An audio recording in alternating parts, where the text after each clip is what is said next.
রাত বাড়লে এই গ্রামের গলিতে যেন অন্য কেউ ঘুরে বেড়ায়। আলোর অভাবে নয়, ভয়েই লোকে সন্ধ্যের পর ঘর থেকে বের হয় না। আজ আমি তোমাদের শোনাবো সেই রহস্যের গল্প। একটা ডাক যেটা শুধু শোনা যায়, কিন্তু যার উৎস কেউ জানে না। নাম ছিল তার রুনা। সদ্য বিয়ে হয়েছে, স্বামীর সঙ্গে নতুন গ্রামে এসেছে।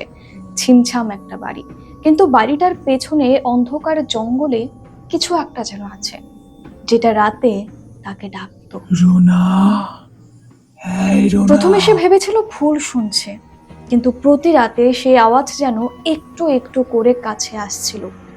এক রাতে দরজায় টোকা পড়ল। স্বামী তখন পাশে ঘুমোচ্ছে। রুনা ধীরে ধীরে দরজার দিকে এগুলো, আর ঠিক তখনই ঘরের ঘড়ির কাঁটা থেমে গেল। পুরো সময় যেন থমকে গেল এক মুহূর্তে। রুনা বাইরে বেরিয়ে দেখলো কেউ নেই, শুধু আছে এক জোড়া পায়ের ছাপ। বাড়ির ভেতরে কেউ ঢুকছে এরকম কাদা মাটির পায়ের ছাপ ছিল শুধুমাত্র। পরদিন রুনা ছিল না, তাকে আর খুঁজে পাওয়া যায়নি। শুধু তার চুড়ির একটা টুকরো পড়েছিল সেই অন্ধকার ঘরের মেঝেতে।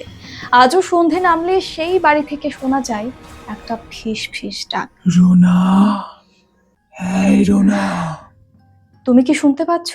তবে সাবধান, যদি কোনোদিন অন্ধকারে কেউ তোমার নাম ধরে ডাকে, পেছন ফিরে তাকিও না।